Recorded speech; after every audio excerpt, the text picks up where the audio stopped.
महाराष्ट्र की उद्धव ठाकरे सरकार खतरे में है, क्योंकि शिवसेना के कद्दावर नेता एकनाथ शिंदे ने बगावत का बिगुल बजा दिया है। शिंदे करीब 30 विधायकों के साथ गुजरात के सूरत की होटल में ठहरे हुए हैं। ठाकरे सरकार के मंत्री उन्हें मनाने की पूरी कोशिश कर रहे हैं।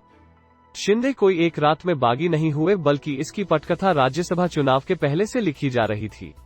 मंत्री के रूप में एकनाथ शिंदे के लिए फैसलों पर सीएम उद्धव ठाकरे रोक लगा देते थे।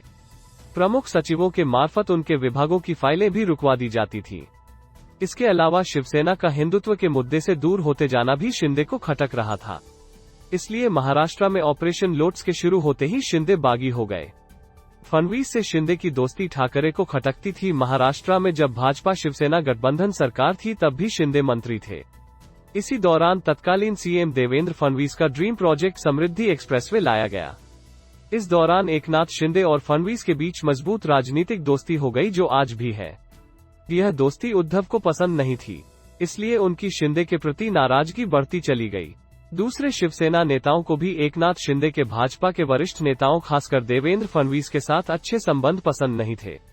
समृद्धि एक्सप्रेस में भ्रष्टाचार का मुद्दा दरअसल मुख्यमंत्री उद्धव ठाकरे फडणवीस समृद्धि एक्सप्रेस में भ्रष्टाचार का पर्दाफाश कर बीजेपी को घेरना चाहते थे।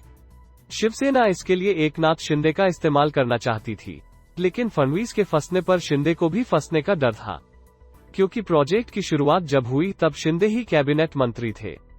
इसके बाद संजय राउत और अनिल परब समेत कई वरिष्ठ शिवसेना नेता भी शिंदे के खिलाफ मुख्यमंत्री उद्धव ठाकरे के कान भरने लगे थे।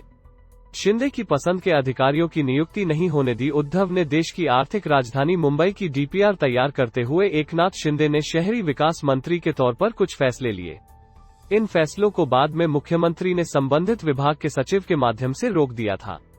शिंदे ठाणे, रायगढ़ और पालघर जिलों के कुछ आईएएस और डिप्टी कलेक्टर नियुक्त करना चाहते थे। मुख्यमंत्री ने उनकी नियुक्ति नहीं होने दी।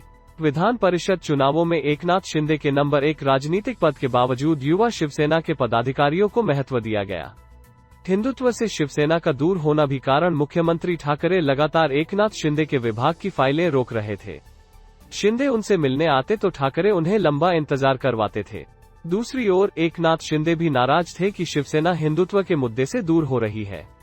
शिंदे ठाणे नगर निगम का चुनाव अकेले लड़ना चाहते थे, जबकि संजय राउत समेत कुछ नेता उन पर राकांपा के साथ मिलकर लड़ने का दबाव बना रहे थे। इन राजनीतिक मुद्दों से नाराज एकनाथ शिंदे ने विधानसभा चुनाव में महाविकास आघाड़ी (एमवीए) सरकार के गिरते समर्थन को देखकर विद्रोह कर दिया। पढ़ें, संकट में उद्धव सरकार, दिल्ली क्यों पहुंचे फडणवीस? अगर महाराष्ट्र में सरकार बदलती है तो फडणवीस एकनाथ शिंदे को उप मुख्यमंत्री बनाना चाहते हैं। इसके लिए वे पार्टी के वरिष्ठ नेताओं की मंजूरी चाहते हैं, जिससे प्रदेश में भाजपा की सरकार बनने में कोई राजनीतिक बाधा न आए। इसके अलावा पार्टी के नेता यह भी जानना चाहते हैं कि शिंदे के साथ आने पर मुंबई और ठाणे समेत 14 नगर निगमों में बीजेपी को कितना राजनीतिक फायदा मिलेगा। शिंदे के बेटे श्रीकांत एकनाथ शिंदे कल्याण से सांसद हैं। क्या उन्हें केंद्र में कुछ जिम्मेदारी दी जा सकती है? फडणवीस दिल्ली में आलाकमान से इस पर भी चर्चा करना चाहते हैं। गुजरात ही क्यों चुना? गुजरात की सीमा महाराष्ट्र से लगती है। सूरत शहर मुंबई से 3 से 4 घंटे की दूरी पर है।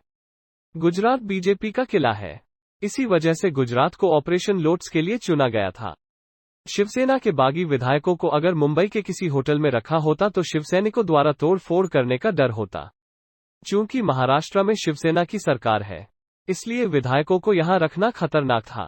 2.5 साल पहले सीएम पद शिंदे के हाथ से निकला, अब बगावत क्यों? 8 सवालों में सब जानिए।